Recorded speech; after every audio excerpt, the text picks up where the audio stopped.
Amazon recently announced free international shipping to Jamaica for orders over $35 US. On the surface, it seems and sounds like a win for Jamaican consumers, and it is. But for courier services in Jamaica and the CEOs behind them, this is a strategic disruption. And if you are leading a company in any industry, it is recommended that you look closely because this moment holds a powerful lesson for you all. Your business doesn't just need a growth plan, it needs a risk plan. Now, let us walk through this. A model was never built to last. Okay? That is typically all models. So for years, Jamaican courier companies thrived by offering a bridge between US retailers and local consumers. They set up US based shipping addresses. Customers shopped on Amazon or other sites. Goods were shipped to the US warehouse, then flown to Jamaica, and then delivered or picked up locally. These companies solved a logistics gap and built sustainable revenue around that. They built their business on Amazon's absence. And now Amazon has announced that they're eliminating the middleman. And this has reduced friction in the buyer journey. And it signals its intent to grow roots in the Caribbean. For couriers, of course, that means a potential drop in volume, increased pricing pressure, and loss of their Amazon dependent customer base. Now, Amazon isn't being disruptive for the sake of it. They have watched the market and tracked third party shipping, looked at the volume, looked at the revenue, and decided they want the market back. That's what global competitors do. And if you are not doing the same for your company and your industry, you are already behind. So, CEOs, if you're not running a threat scenario, you are skating blind. This is where many business leaders go wrong.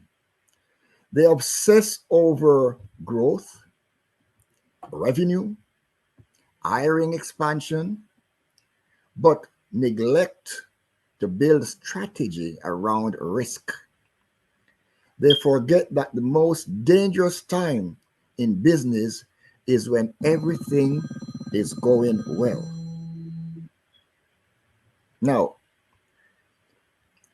growth without preparation is just scaling and showing your vulnerability.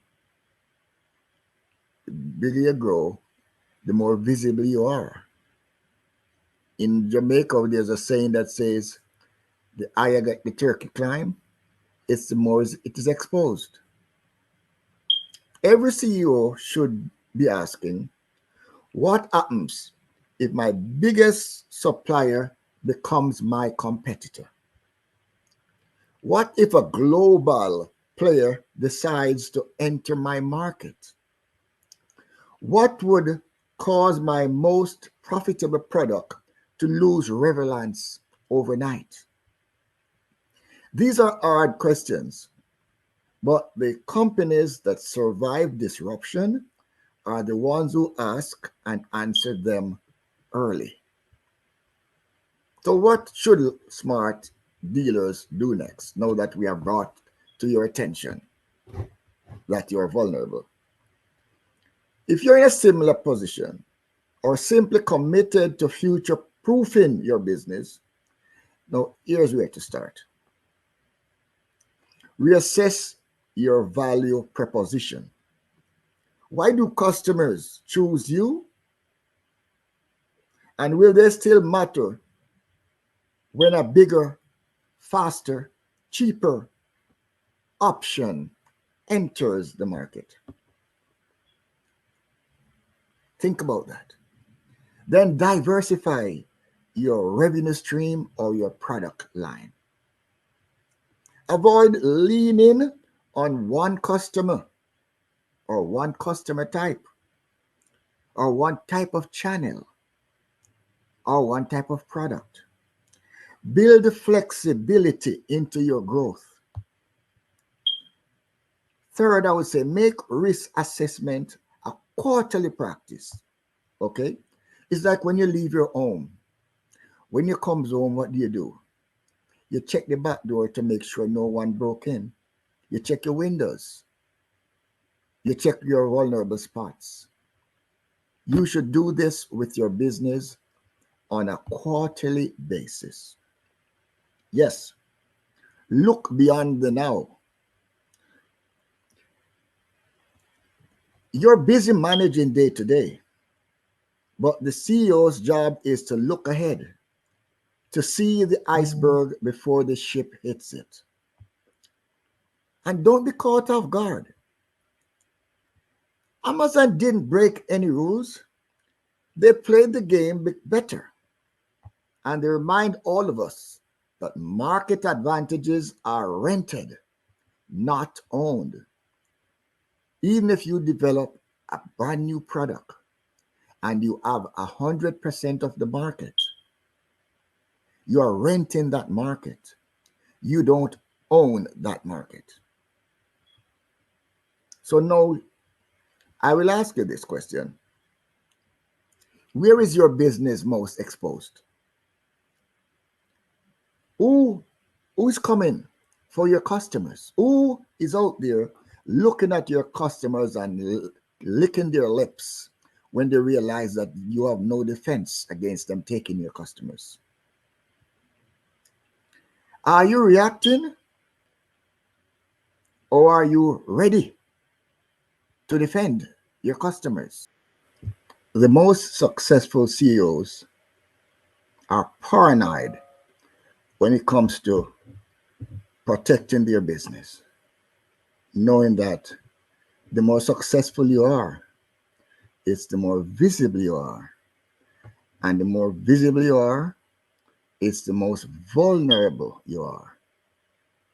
So if you have a system that is working with good staff, good management that has learned and has developed ways to protect your business or your company, make sure you hang on to them for dear life.